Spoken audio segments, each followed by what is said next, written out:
청수그룹의 30층 회의실 임페리얼 룸은 서울의 스카이라인을 발 아래 둔 채 얼음 같은 침묵에 잠겨 있었다.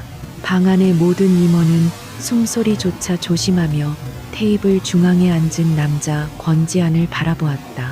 그는 36세의 나이로 대한민국 경제의 거대한 축인 청수그룹을 이끄는 회장이었다.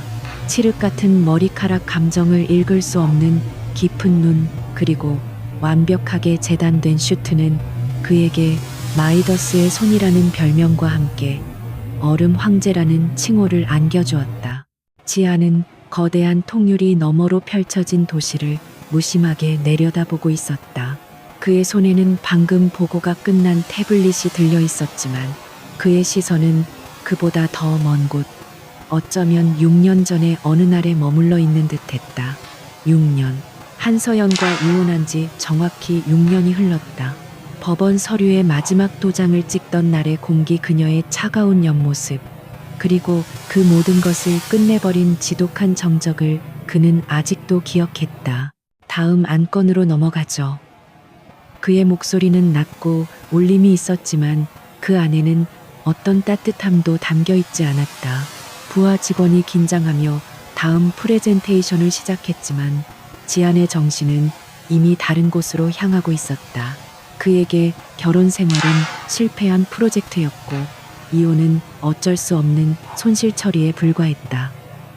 적어도 그는 그렇게 스스로를 세뇌했다. 감정은 사치였고 약점은 곧 파멸이었다. 회의가 끝나고 전용 엘리베이터로 향하는 동안 그의 충직한 비서인 민 실장이 조용히 뒤를 따랐다. 회장님 오후 일정은 코엑스에서 열리는 글로벌 바이오 메디컬 컨퍼런스 참석입니다. 청수 바이오가 메인 스폰서로 참여한 행사입니다. 민 실장은 지안의 그림자처럼 그를 보좌해왔고 그의 사적인 고통까지 어렴풋이 알고 있는 유일한 인물이었다. 알고 있소. 지안이 짧게 대답했다. 그는 넥타이를 살짝 풀었다.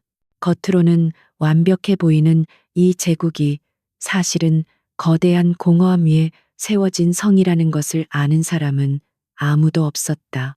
그는 모든 것을 가졌지만 퇴근 후 돌아갈 텅 빈 펜트하우스의 정막을 채울 것은 아무것도 없었다.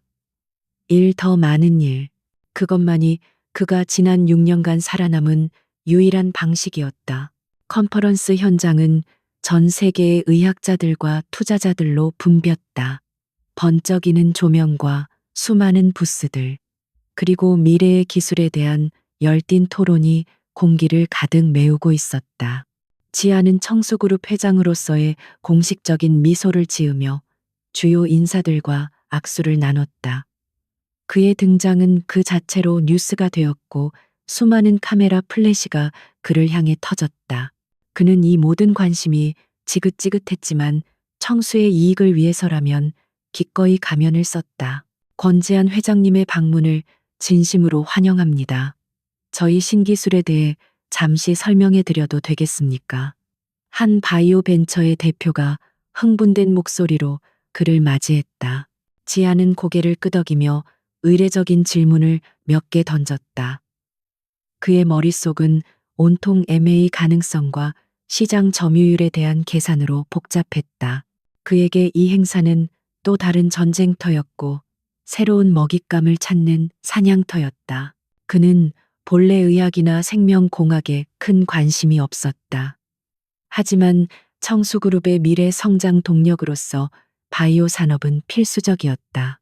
그가 직접 이 행사에 참석한 이유도 단순한 격려 차원이 아니라 직접 유망한 기술이나 인재를 발굴하기 위해서였다. 특히 재생의학 분야의 혁신적인 기술을 보유한 연구소를 찾고 있었다. 그것이 청수가 다음 10년을 지배할 핵심 열쇠라고 판단했다. 행사장을 둘러보던 중 그의 발걸음이 한 작은 세미나실 앞에서 멈췄다. 차세대 줄기세포 분화 유도 기술의 임상적 적용. 주제 자체는 흥미로웠지만 그의 시선을 사로잡은 것은 발표자의 이름이었다.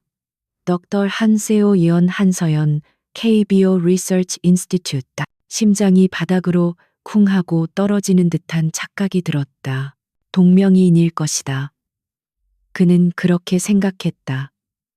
6년 전 그녀는 모든 것을 버리고 흔적도 없이 사라졌다.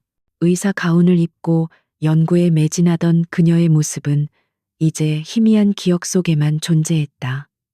그녀는 평범한 의사였지 이런 국제적인 컨퍼런스에서 발표할 만한 거물이 아니었다. 지하는 쓴웃음을 지으며 고개를 저었다. 헛된 미련이 아직도 남아 있었던 모양이다. 그는 발길을 돌리려 했다.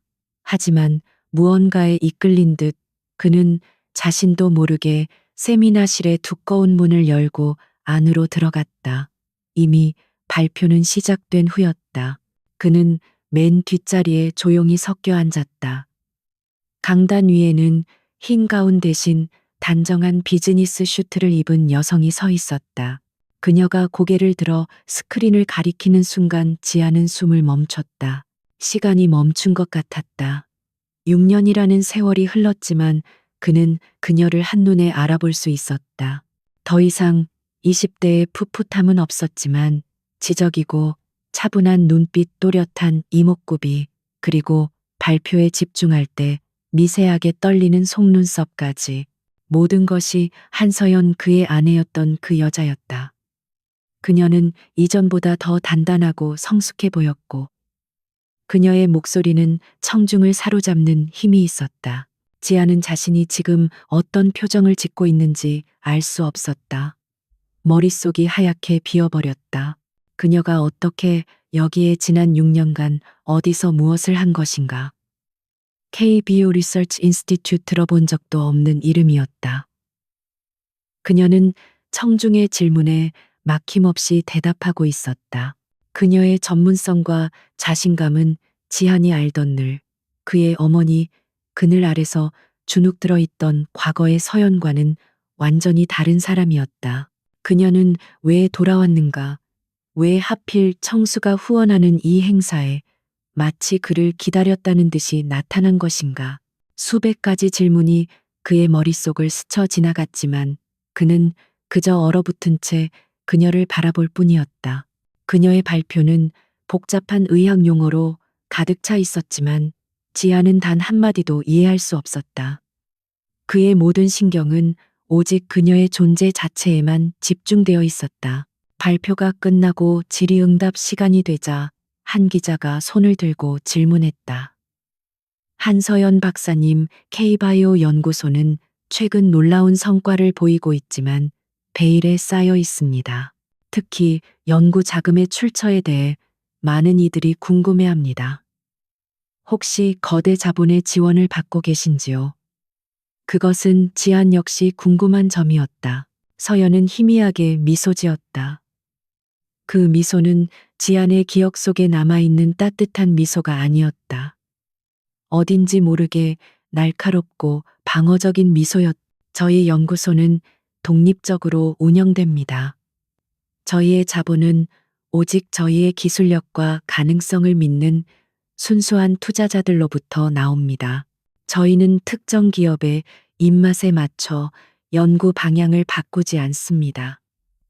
그녀의 목소리에는 묘한 가시가 돋쳐 있었다. 그녀의 시선이 청중을 훑다가 맨 뒷자리에 앉은 지안과 마주쳤다. 아주 찰나의 순간이었다.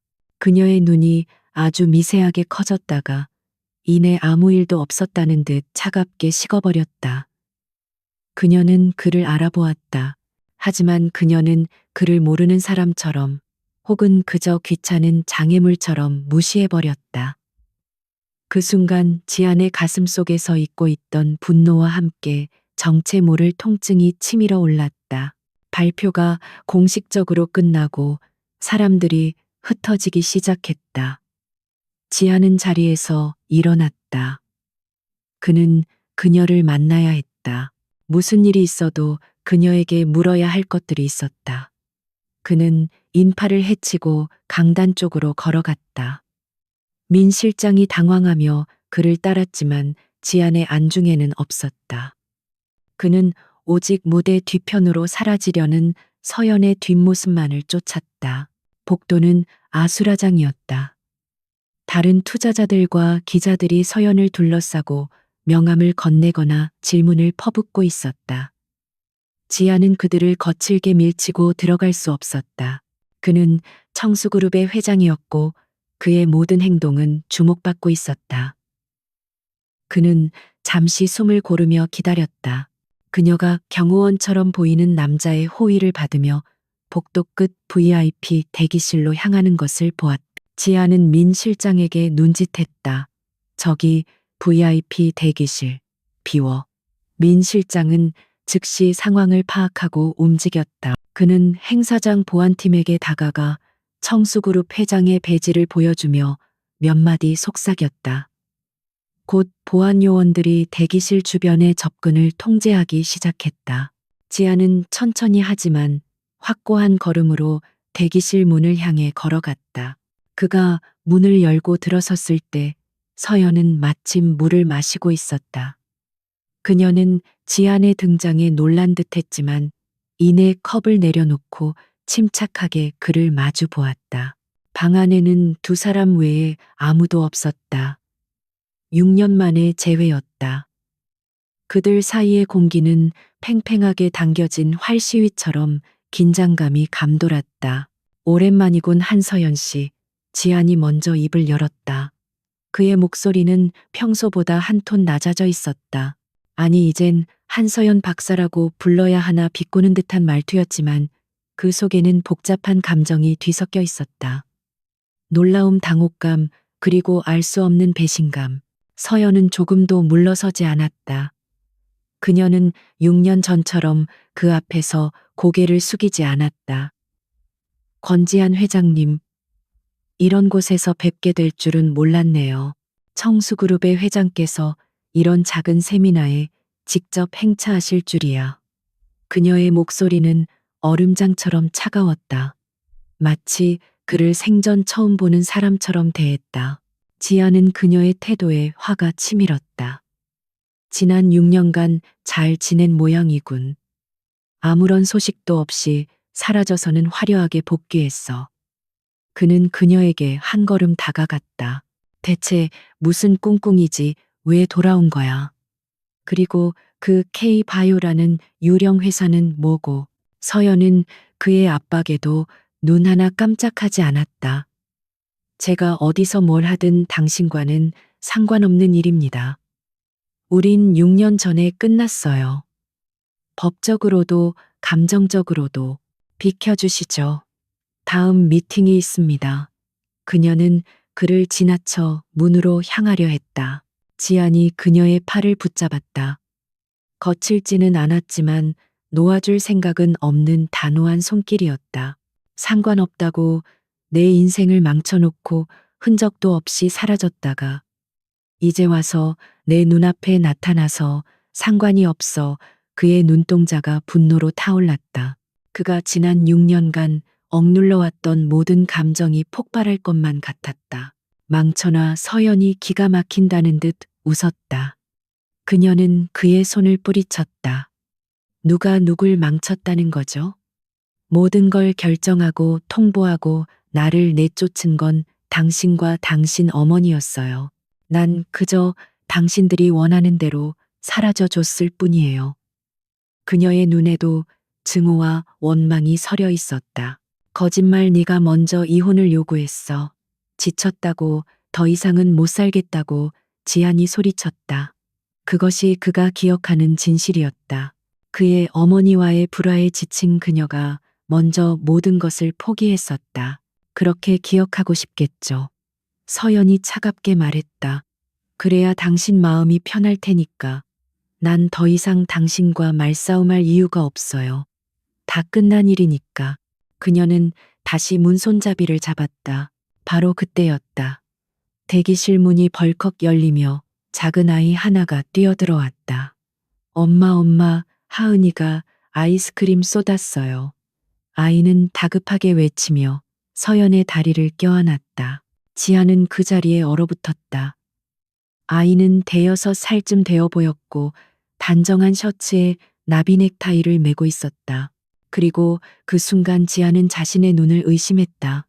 아이가 고개를 들어 그를 바라보았다. 그 얼굴, 그것은 지안 자신의 어릴 적 사진을 그대로 복사해 붙여 넣은 듯한 얼굴이었다. 날카로운 눈매, 오똑한 코, 그리고 고집스러워 보이는 인매까지 지안의 축소판이었다. 엄마, 이 아저씨는 누구예요? 아이가 호기심 어린 눈으로 지안을 바라보며 물었다. 서연의 얼굴은 하얗게 질려버렸다. 그녀는 황급히 아이를 자신의 뒤로 숨기려 했지만 너무 늦었다. 지한의 시선은 이미 아이에게 고정되어 있었다. 그의 머릿속에서 모든 것이 무너져 내리는 소리가 들렸다. 6년, 이혼한 지 6년. 그리고 눈앞의 아이는 최소 5살은 되어 보였다. 서연아, 지한의 목소리가 믿을 수 없다는 듯 떨려 나왔다. 이 아이는 권지한의 뇌리가 하얗게 정지했다. 아이의 얼굴, 그 작은 이목구비 하나하나가 6년 전 헤어진 아내 한서연의 모습이 아닌 바로 자신의 어린 시절을 끔찍할 정도로 닮아 있었다. 숨이 턱 막혔다. 그는 아이에게서 시선을 떼지 못한 채 거의 속삭이듯 한서연의 이름을 불렀다. 서연아, 이 아이. 대체 한서연의 얼굴은 종이장처럼 창백해졌다.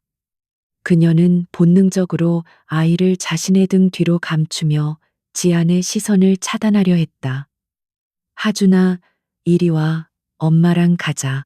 그녀의 목소리는 미세하게 떨리고 있었지만 어떻게든 이 상황을 벗어나려는 절박함이 묻어났다. 그녀는 아이의 작은 손을 움켜쥐고 문 쪽으로 몸을 돌렸다. 멈춰 한서연 지안이 마침내 얼어붙었던 몸을 움직여 그녀의 앞을 가로막았다. 그의 냉정함은 온데간데 없었다. 혼란과 분노, 그리고 정체를 알 수 없는 두려움이 뒤섞인 눈으로 그녀를 쏘아보았다. 설명해, 당장 설명하라고. 이 아이 누구야? 왜 네가 이 아이와? 바로 그때 굳게 닫혀 있던 문이 다시 조심스럽게 열렸다. 작은 여자아이 하나가 고개를 갸웃하며 안을 들여다보았다. 엄마 하준이 왜 안 나와요? 여자아이는 하준이와 똑같은 얼굴을 하고 있었지만 머리에는 예쁜 리본을 달고 있었다. 그리고 그 아이의 손을 꼭 잡고 또 다른 남자아이가 따라 들어왔다. 지안의 세상이 기울어지는 것 같았다. 하나가 아니었다. 둘, 그리고 셋. 자신과 똑같이 생긴 3명의 아이들이었다. 새 쌍둥이. 그들은 약속이나 한 듯 동그란 눈으로 그를 그리고 잔뜩 날이 서 있는 엄마를 번갈아 쳐다보았다. 아이들의 순진 무구한 시선이 비수처럼 지안의 심장에 밝혔다. 엄마, 이 아저씨는 누구예요? 리본을 한 여자아이 하은이가 물었다. 하준이와 하민이는 그저 경계심 어린 눈으로 낯선 남자를 바라볼 뿐이었다. 3명의 아이들, 6년이라는 시간. 퍼즐 조각들이 제멋대로 맞춰지기 시작했지만 그가 마주한 진실은 너무나도 거대하고 참혹했다. 아, 지안의 입에서 의미 없는 신음이 터져 나왔다. 그는 뒷걸음질 쳤다. 벽에 등이 부딪혔지만 그는 그 충격조차 느끼지 못했다. 청수그룹의 얼음 황제, 그 어떤 위기 앞에서도 흔들리지 않던 권지안의 가면이 산산조각 났다. 다리에 힘이 풀렸다. 그는 그대로 주저앉았다. 회장님 문 밖에서 대기하던 민 실장이 이 광경을 보고 경악하며 뛰어들어 오려 했지만 지아는 손을 들어 그를 제지했다. 그의 시선은 오직 새 아이와 그 아이들을 필사적으로 감싸고 있는 한서연에게 고정되어 있었다. 심장이 갈기갈기 찢기는 고통이 밀려왔다. 그는 무릎을 꿇었다. 대한민국 경제를 쥐락펴락하던 남자가 자신의 핏줄임이 분명한 새아이 앞에서 무너져 내렸다. 서연아, 그의 목소리는 눈물에 젖어 끔찍하게 갈라져 나왔다. 내 아이들이구나. 내 아이들이었어. 그는 인정하고 싶지 않은 그러나 부정할 수 없는 진실을 내뱉었다. 눈물이 뺨을 타고 흘러내렸다. 지난 6년간 단 한 번도 흘리지 않았던 뜨거운 눈물이었다. 그는 왜 몰랐을까? 그녀가 떠날 때 그녀의 뱃속에 자신의 아이들이 자라고 있었다는 것을. 그것도 하나 둘도 아닌 셋이나 숨겨진 진실. 그를 바보로 만들었던 6년의 세월. 그 무게가 그를 짓눌렀다. 엄마, 저 아저씨 왜 울어? 막내인 듯한 하민이가 서연의 옷자락을 잡아당기며 속삭였다. 아이들의 눈에도 두려움이 어리기 시작했. 서연은 아이들을 더욱 세게 끌어안았다. 그녀의 눈은 지안을 향한 경멸과 분노 그리고 깊은 슬픔으로 불타고 있었다. 지안은 무릎으로 기어가다시피 그녀에게 다가가려 했다. 어떻게 나한테 이럴 수가 있어. 6년이야. 6년 동안. 그는 말을 잇지 못하고 울음을 터뜨렸다. 왜 숨겼어? 왜 나한테 말하지 않았어? 내 아이들이잖아. 그의 절규가 텅 빈 대기실을 울렸다. 서연은 차갑게 그를 내려다보았다. 그녀의 눈에는 일말의 동정심도 없었다. 당신 아이들. 그녀가 얼음처럼 차가운 목소리로 반문했다. 이 아이들은 내 아이들이에요. 권지한 씨, 당신과는 아무 상관없는. 그녀의 말 한마디 한마디가 지안의 가슴을 난도질했다. 상관이 없어. 지안이 기가 막힌다는 듯 웃었다. 눈물과 땀으로 범벅이 된 얼굴을 들어 그녀를 바라보았다. 내 얼굴을 하고 있는데, 내 핏줄인데 상관이 없어. 네가 어떻게 나한테. 그는 6년 전의 기억을 떠올리려 했었다. 이혼 서류, 그녀의 차가운 표정, 어머니의 분노. 그 말 6년 전에 당신 어머니 앞에서 하지 그랬어요. 서연이 싸늘하게 내뱉었다. 그 한마디에 지한의 움직임이 멈칫했다. 어머니가 무슨 상관이야. 그는 본능적으로 불길한 예감을 느꼈다. 그들의 이혼 과정은 순탄하지 않았고 그 중심에는 늘 어머니 권 회장이 있었다. 이제 와서 피해자인 척하지 말아요. 서연은 지안의 혼란을 꿰뚫어 보듯 말했다. 당신은 모든 걸 알았으면서도 묵인했어. 아니, 당신이 직접 나를 버렸지. 그녀는 아이들의 눈을 가리듯 자신의 품으로 더욱 파고들게 했다.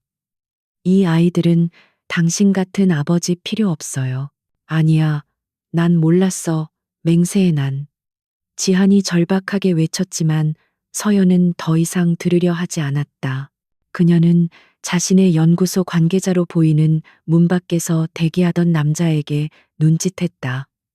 건장한 남자가 즉시 안으로 들어와 아이들을 보호하듯 서연의 곁에 섰다. 가자 얘들아, 여긴 우리가 있을 곳이 아니야. 서연은 아이들을 재촉했다.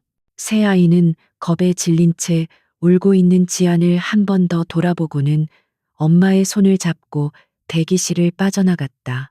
지안은 그들의 뒷모습을 향해 손을 뻗었지만 그의 손은 허공만을 붙잡았다. 가지마, 서연아, 제발.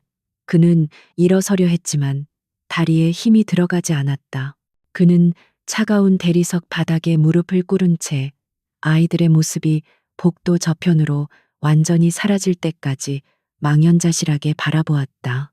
6년 만에 찾은 아내는 그의 심장을 도려냈고 처음 만난 아이들은 그의 존재 자체를 뒤흔들었다. 방 안에는 지독한 침묵만이 남았다. 그리고 그 침묵 속에서 한 남자의 억눌렸던 울음소리가 터져나왔다.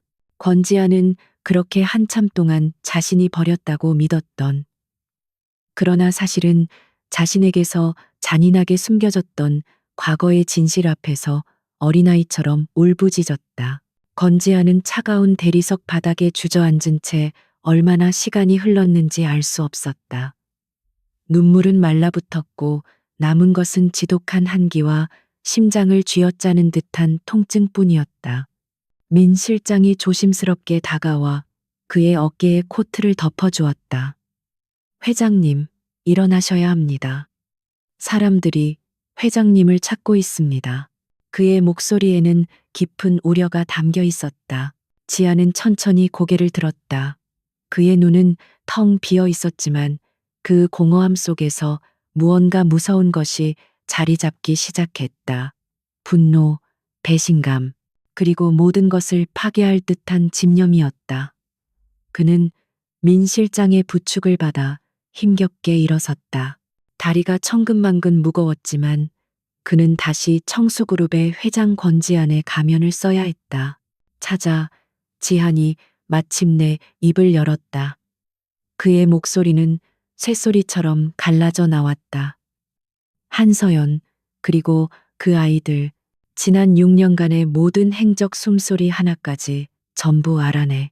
K바이오 연구소라는 것도, 돈줄이 어디인지, 누가 그녀를 돕고 있는지 24시간 주지.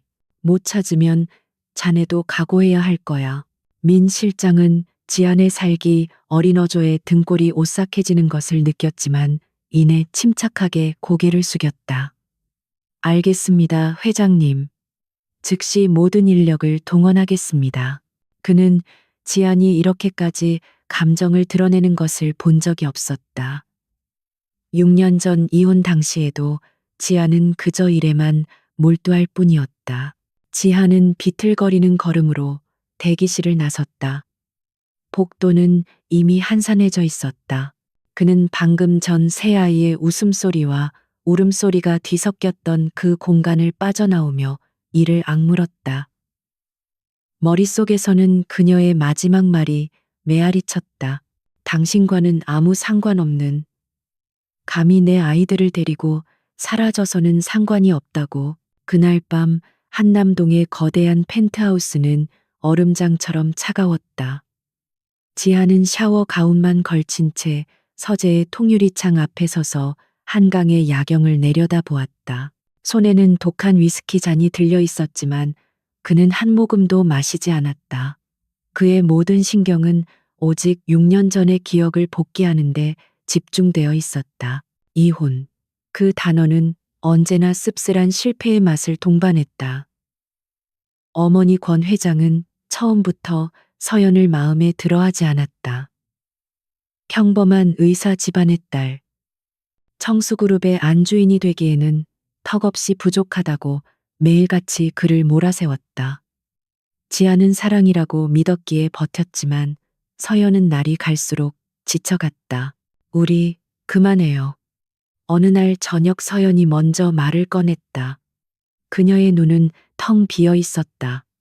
나 더 이상은 못 버티겠어요. 당신 어머니도 이 집안도 그리고 당신도. 지아는 그 말을 차갑게 받아쳤다. 고작 그거였나 내 옆자리를 지키겠다는 각오가 겨우 그 정도 일로 포기하겠다고. 그는 그녀가 약하다고 생각했다. 자신만큼 강하지 못하다고. 하지만 지금 돌이켜보면 그녀의 표정은 단순한 지침이 아니었다. 그것은 절망이었다. 그는 그때 왜 그녀의 절망을 더 깊이 들여다보지 않았을까? 아니, 어쩌면 그는 들여다보는 것이 두려웠을지도 모른다. 일에 미쳐있던 그는 가정을 돌볼 여유가 없었다. 기억의 파편들이 떠올랐다. 이혼 서류에 도장을 찍기 며칠 전 서연이 심한 입덧처럼 구역질을 하던 모습. 그는 그저 그녀가 스트레스 때문에 위험이라도 걸린 것이라 대수롭지 않게 넘겼다. 그리고 어머니가 그에게 건넸던 서류 봉투. 내 아내가 다른 놈을 만나는 것 같더구나. 더 늦기 전에 정리해라. 지아는 눈을 감았다. 그는 그때 그 서류를 제대로 확인조차 하지 않았다. 어머니의 말이라면 무조건적이었던 시절. 그는 그저 서연의 침묵을 모든 것의 인정으로 받아들였다.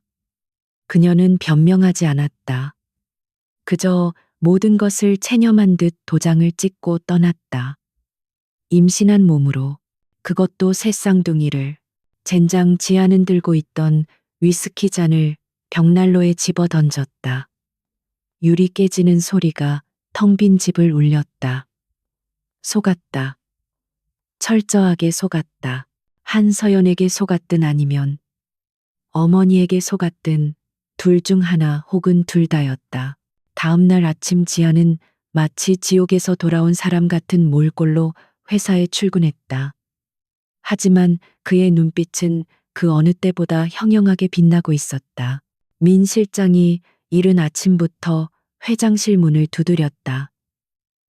회장님 찾았습니다. 민 실장이 내민 태블릿에는 한서연과 아이들의 거주지가 찍혀 있었다. 서울 외곽의 한적한 타운하우스. K바이오 연구소 역시 그 근처에 위치해 있었다. 모든 것이 지난 6년간 철저히 베일에 쌓여 있었다. 한 박사는 6년 전 스위스의 한 작은 병원에서 새 아이를 출산했습니다. 이후 5년간은 독일의 한 연구소에 재직했고 1년 전 한국으로 비밀리에 귀국하여 K바이오 연구소를 설립했습니다. 자금은 지한이 낮게 물었다. 그게 이상합니다. 막대한 자금이 투입되었는데 출처가 불분명합니다. 스위스의 비밀 계좌를 통해 송금되었고 추적이 거의 불가능합니다. 지아는 입술을 깨물었다. 누군가 그녀를 돕고 있었다. 거대한 세력이 그녀를 비호하고 있었다. 아이들 이름은 하나준, 하나은, 하나민. 모두 어머니의 성을 따랐습니다. 민 실장의 목소리가 기어들어갔다. 지아는 자리에서 벌떡 일어났다. 한씨. 감히 내 아이들에게서 아버지의 성을 빼앗아. 그는 당장이라도 그 타운하우스로 달려가 아이들을 빼앗아 오고 싶었다. 하지만 그는 참았다. 지금은 분노로 움직일 때가 아니었다. 그는 진실을 알아야 했다. 6년 전 대체 무슨 일이 있었던 것인지 그는 망설임 없이 차키를 집어들었다. 민 실장, 오늘 모든 일정 취소해.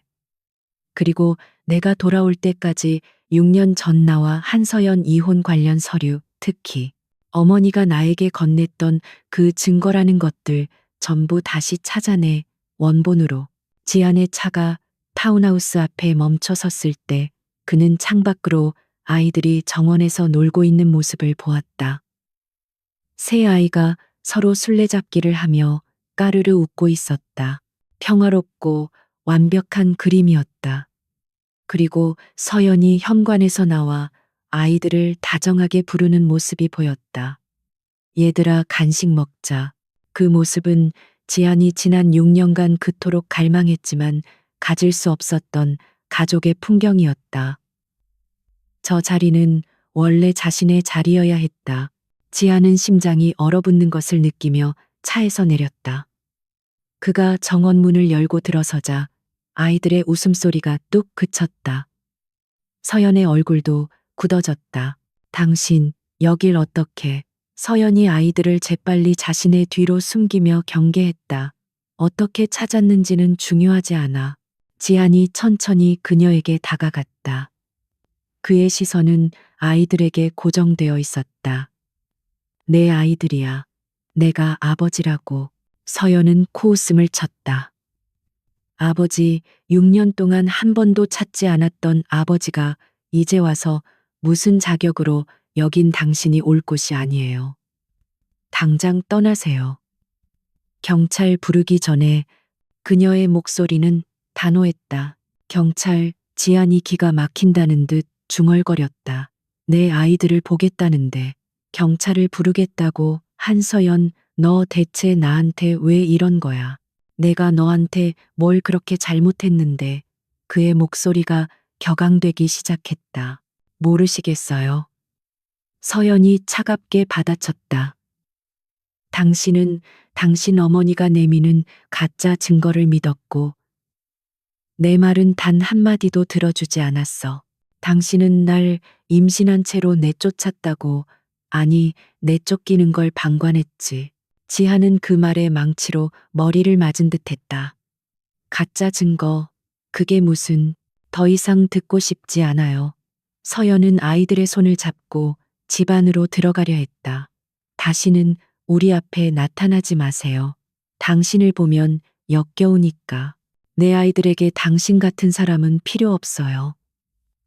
지난 6년처럼 앞으로도 우린 우리끼리 잘 살 거니까. 그녀는 문을 닫아버렸다. 쾅하는 소리와 함께 지아는 완벽하게 거부당했다. 역겹다는 말과 가짜 증거라는 말이 그의 귓가를 맴돌았다. 그는 텅 빈 정원에 홀로 서서 6년 전 자신이 저지른 실수의 무게를, 그리고 그로 인해 잃어버린 것들의 가치를 처절하게 깨닫고 있었다. 권지아는 패배했다. 타운하우스의 굳게 닫힌 문 앞에서 그는 자신이 가진 돈과 권력이 처음으로 아무런 힘도 발휘하지 못하는 무력감을 맛보았다. 역겹다는 서연의 말은 그의 자존심을 산산조각 냈고, 가짜 증거라는 단어는 그의 이성을 뒤흔들었다. 그는 텅 빈 정원에서 물러났지만 그것은 포기가 아니었다. 전쟁의 시작이었다. 다음 날 청수그룹의 법무팀이 총동원되었다. 지아는 얼음장 같은 표정으로 명령했다. 친권, 그리고 양육권, 무슨 수를 써서든 아이들을 내게 데려와. 한서연이 가진 모든 것을 빼앗아도 좋아.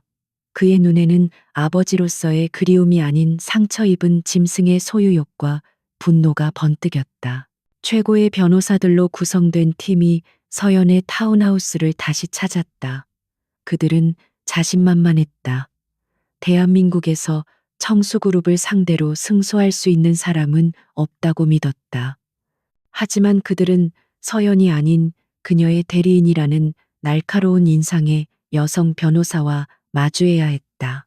그녀는 지안의 법무팀이 내민 서류들을 검토한 뒤 얇은 서류 봉투 하나를 꺼내 테이블 위에 올려놓았다. 친권 소송이라 유감이네요.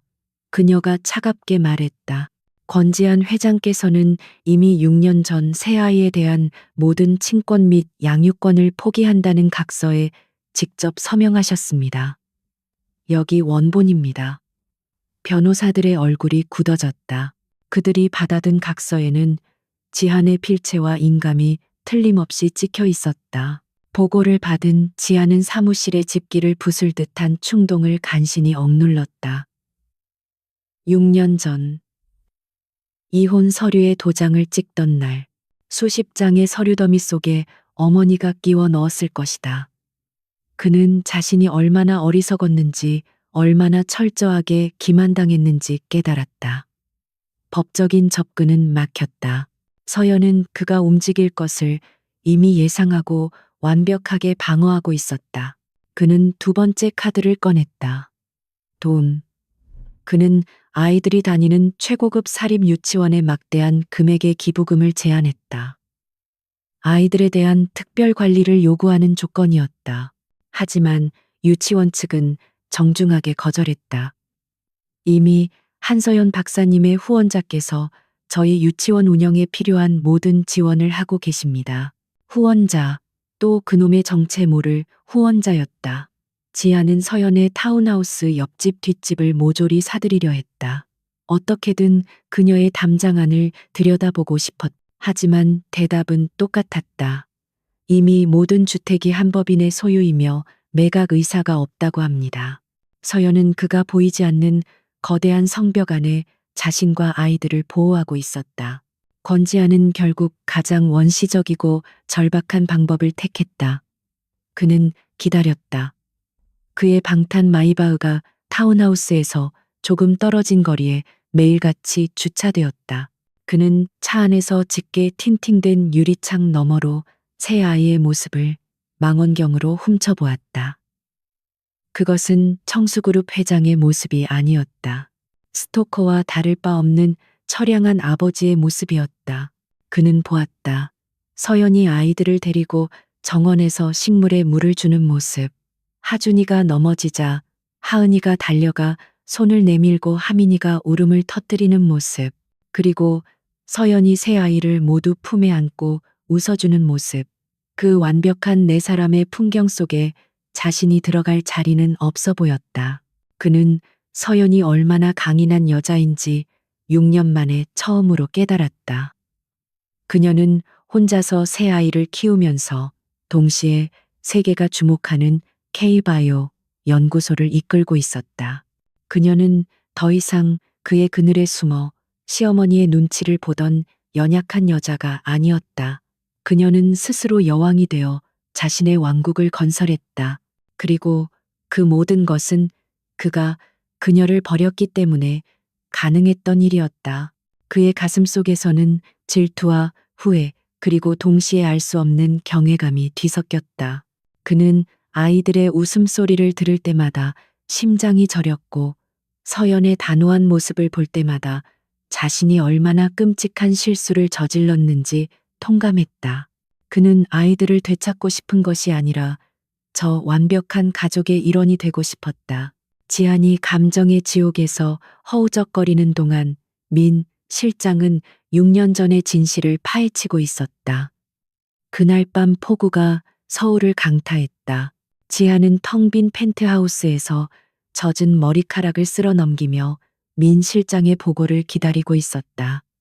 마침내 민 실장이 무거운 표정으로 들어섰다. 회장님, 6년 전 이혼 서류 처리 과정에서 이상한 점을 발견했습니다. 민 실장이 태블릿을 내밀었다. 너무 빨랐습니다. 통상적인 합의 이혼 절차보다 비정상적으로 신속하게 처리되었습니다. 마치 모든 것이 사전에 준비된 것처럼요. 지안의 눈이 가늘어졌다. 그리고 한서연 박사님의 출국 기록입니다. 민 실장의 목소리가 낮아졌다. 이혼 서류에 도장을 찍은 바로 다음 날 스위스 취리히행 편도 티켓으로 출국했습니다. 다시는 돌아오지 않을 사람처럼요. 누가 그 티켓을. 지안의 목소리가 떨렸다. 민 실장은 차마 대답하기 어렵다는 듯 잠시 망설였다. 말에 결제 기록을 추적했습니다. 청수그룹의 비자금 계좌 중 하나였습니다. 회장님께서는 접근 권한이 없는 오직 선대 회장님, 즉 권 회장님 지한의 어머니께서만 사용하시는 계좌였습니다. 순간 사무실의 모든 공기가 얼어붙는 듯했다. 지한의 손이 부들부들 떨렸다. 어머니. 그의 어머니가 서연을 내쫓았다. 그 증거라는 건 지한이 간신히 목소리를 쥐어짰다. 서연이 말했던 가짜 증거. 민 실장은 오래된 서류 봉투를 꺼냈다. 6년 전 지한이 경멸감에 참아 제대로 보지도 않았던 그 사진들이었다. 서연이 낯선 남자와 카페에서 만나는 사진, 병원 앞에서 그 남자의 차에 타는 사진, 이 남자의 신원도 확인했습니다. 민 실장이 다음 페이지를 넘겼다. 남자의 프로필이 떴다. 최 박사라는 인물입니다. 당시 강남의 유명한 산부인과 병원 원장이었습니다. 산부인과. 그 단어가 지안의 뒤통수를 강타했다. 서연이 입덧처럼 구역질을 하던 기억. 그리고 어머니가 이 사진들을 건네며 바람난 년이라고 말하던 그 목소리. 모든 것이 맞춰졌다. 서연은 바람을 피운 것이 아니었다. 그녀는 임신 사실을 확인하기 위해 혹은 임신한 몸을 돌보기 위해 병원에 갔던 것이다. 하지만 그의 어머니는 그 사실을 교묘하게 왜곡하여 아내가 임신한 사실조차 모르는 아들에게 아내의 불륜 증거로 건넸다. 지안의 입에서 절망적인 탄식이 터져나왔다. 그는 어머니가 서연을 싫어하는 줄은 알았지만 이토록 잔인하고 악랄하게 자신의 삶을 조종했을 줄은 상상도 못했다. 그녀는 자신의 며느리와 뱃속의 손주들을, 그것도 3명이나 자신의 아들 모르게 해외로 추방해버린 것이다. 민 실장, 지한이 눈을 감았다. 뜨거운 무언가가 눈꺼풀을 뚫고 나오려 했다. 그 산부인과 의사, 최 박사, 지금 어디 있지? 당장 내 앞으로 데려와. 살아서든 죽어서든 그의 목소리에는 더 이상 슬픔이 남아있지 않았다. 오직 지독한 분노와 복수심만이 들끓고 있었다. 거대한 성벽에 마침내 균열이 가기 시작했다. 서울의 심장부 성북동에 위치한 청수그룹의 본가 청송원 칭송園, 현대적인 도시 풍경과 단절된 듯 고고한 위엄을 풍기고 있었다. 수백 년 된 소나무들이 병풍처럼 둘러싼 이 거대한 한옥은 청수그룹의 실질적인 여제 뉴디 권지안의 어머니인 권 회장 권수희의 철옹성이었다. 그녀는 이른 아침부터 잘 가꾸어진 정원을 거닐며 방금 비서실로부터 받은 보고를 되새기고 있었다. 한서연, 그리고 3명의 아이들, 6년 전 자신의 손으로 직접 오려내어 태평양 너머로 버렸던 그 존재들이 감히 서울 땅을, 그것도 지안의 눈앞에 나타났다는 사실에 그녀의 입가에는 얼음 같은 미소가 걸렸다. 그녀는 놀라지 않았다.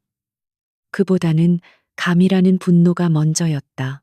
6년 전 그 연약하고 순진했던 계집아이가 이제는 제법 머리가 굵어져서 자신에게 반기를 들러 돌아온 것이었다. 어리석은 것. 권 회장은 붉게 핀 작약을 손으로 꺾으며 나지막이 읊조렸다. 제 아무리 발버둥 쳐도 넌 내 손바닥 아니다. 네가 감히 내 아들의 발목을 잡고 내 손자들을 네 멋대로 숨겨.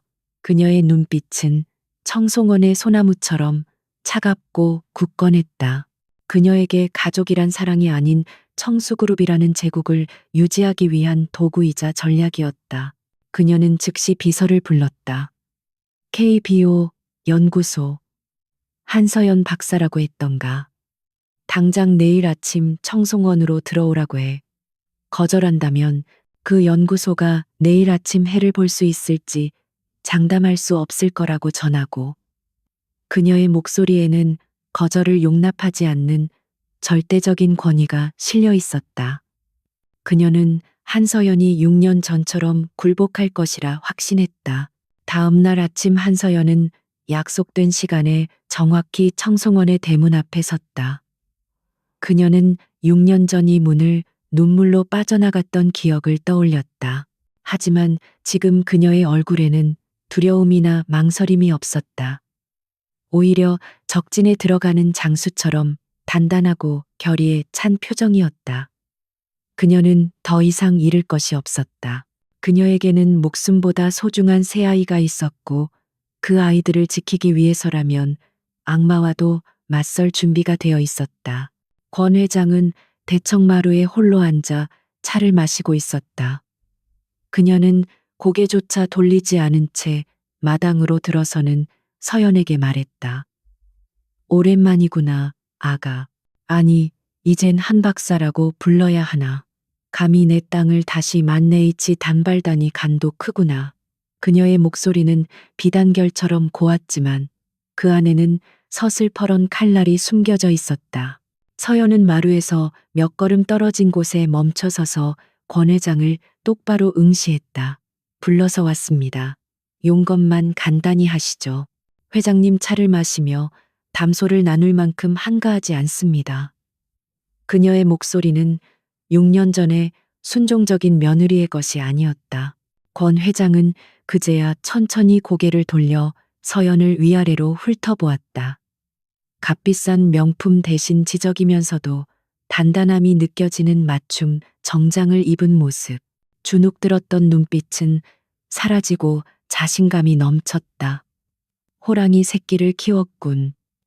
6년 만에 이빨을 드러낼 줄도 알고. 그녀가 찻잔을 내려놓았다. 아이들은 권 회장이 본론으로 들어갔다. 내 핏줄이다. 청수의 후계자들이야. 네가 뭔데 감히 그 아이들을 숨겨. 당장 아이들을 내놓아라. 그리고 넌 이번에는 스위스가 아니라 쥐도 새도 모르는 곳으로 사라져야 할 게다. 물론 두둑한 보상은 잊지 않지. 서연은 기가 막힌다는 듯 웃었다. 후계자여. 6년 전에는 천한 것의 핏줄이라며 내쫓으실 때는 언제고. 회장님 당신은 아이들을 원한 게 아니에요. 당신의 소유물을 되찾고 싶을 뿐이지. 하지만 내 아이들은 물건이 아닙니다. 그리고 2번 다시 당신에게 내 아이들을 빼앗기지 않을 겁니다. 빼앗겨. 권 회장의 눈이 매섭게 빛났다. 내가 너에게 기회를 준 것이었다. 내 아들 옆에서 불행하게 사느니 아이라도 데리고 멀리 가서 내 인생을 살라고 배려해 준 것이야. 그 말에 서연의 눈빛이 싸늘하게 식었다. 배려. 그녀의 입술 사이로 그 단어가 흘러나왔고 그 순간 6년 전 그날의 끔찍했던 기억이 지하실의 문을 열고 쏟아져 나왔다. 6년 전 지한과의 관계가 최악으로 치닫던 어느 날이었다. 서연은 며칠째 계속되는 헛구역질과 피로감에 병원을 찾았다. 그리고 그곳에서 기적 같은 소식을 들었다. 임신, 그것도 새쌍둥이였다. 서연은 절망 속에서 한 줄기 빛을 본 것 같았다. 이 아이들이라면 어쩌면 지한과의 관계를 되돌릴 수 있을지도 모른다고. 그녀는 기쁜 마음에 지한에게 전화하려 했지만 그는 받지 않았다. 중요한 회의 중이라는 비서의 차가운 목소리만 돌아왔다. 결국 그녀는 직접 그를 만나기 위해 청수그룹 본사로 향했다. 하지만 그녀를 기다리고 있던 것은 지한이 아닌 권 회장이었다. 권 회장은 어찌 알았는지 그녀를 자신의 집무실로 불렀다. 앉아라. 권 회장은 서류 더미에서 눈을 떼지 않고 말했다. 서연은 불안한 마음으로 소파에 앉았다. 드릴 말씀이 있어서. 그녀가 임신 소식을 꺼내려던 찰나 권 회장이 사진 몇 장을 테이블 위로 던졌다. 이게 네가 할 말이냐. 사진 속에는 서연이 며칠 전 병원에 드나드는 모습, 그리고 그 병원의 원장인 최 박사와 카페에서 만나는 모습이 담겨 있었다. 회장님, 이건 오해. 오해. 감히 내 아들 몰래 다른 사내를 만나고 병원까지 드나들어 더러운 것. 아니에요. 병원은 임신. 서연이 절박하게 외쳤다. 그 순간 권 회장의 표정이 싸늘하게 굳었다. 임신. 그녀는 마치 모든 것을 알고 있었다는 듯, 혹은 방금 그 사실을 확인했다는 듯 차갑게 웃었다. 그래, 그 꼴을 보니 내 아들 씨가 맞긴 한 모양이구나. 권 회장은 자리에서 일어나 서연에게 다가왔다. 그리고 그녀의 뺨을 거세게 내리쳤다. 감히 그 천한 몸으로 내 손주를 가졌다고 그걸로 지한이 발목이라도 잡을 생각이었나. 꿈 깨라. 난 절대 허락 못해. 서연은 부어오르는 뺨을 감싸 쥐고 충격에 빠졌다. 너에게 두 가지 선택지를 주겠다. 권 회장은 서늘한 목소리로 최후 통첩을 날렸다. 첫째, 당장 이혼 서류에 도장을 찍어라. 그리고 조용히 사라져. 멀리 이 나라를 떠나서 아이를 낳든 지우든 내 멋대로 해. 그러면 내 친정 식구들은 무사할 거다. 둘째, 그녀의 눈이 번뜩였다. 계속 버텨라. 하지만 이 사진들 네가 다른 놈이랑 붙어 먹다가 임신했다는 증거로 만들어서 지한이에게 줄 거다. 넌 결국 빈손으로 쫓겨날 거고 네 뱃속의 아이는 청수그룹에서 강제로 처리할 거다. 네가 감히 내 손주를 낳을 자격이나 된다고 생각하나. 서연은 온몸이 떨려왔다. 권 회장은 이미 지한이 자신을 믿지 못하도록 손을 써뒀을 터였다. 그리고 그녀는 철이라는 단어의 끔찍한 의미를 모를 만큼 어리석지 않았다. 어떻게 저한테 선택해. 네가 사라지면 적어도 넌 내 뱃속에 그것들을 살릴 수는 있겠지. 하지만 남는다면 넌 모든 것을 잃을 거다. 권 회장은 이미 준비해둔 이혼 서류와 비행기 티켓, 그리고 정체모를 각서 하나를 내밀었다. 그것은 아이들에 대한 모든 권리를 포기한다는 각서였다. 서연은 피눈물을 삼켰다. 그녀는 지한을 사랑했지만 지한은 그녀를 지켜주지 못했다. 이 괴물 같은 시어머니로부터, 그리고 이 지옥 같은 집안으로부터 그녀는 자신의 아이들을 지켜야 했다. 그녀는 떨리는 손으로 펜을 집어들었다. 다시 현재 청송원의 대청마루. 서연은 그날의 치욕을 떠올리며 주먹을 꽉 쥐었다. 그녀는 권 회장을 노려보며 말했다. 그때 당신이 나에게 준 건 배려가 아니었어요. 지옥이었지. 흥. 그래서 어쩔 거냐. 권 회장은 여전히 오만했다.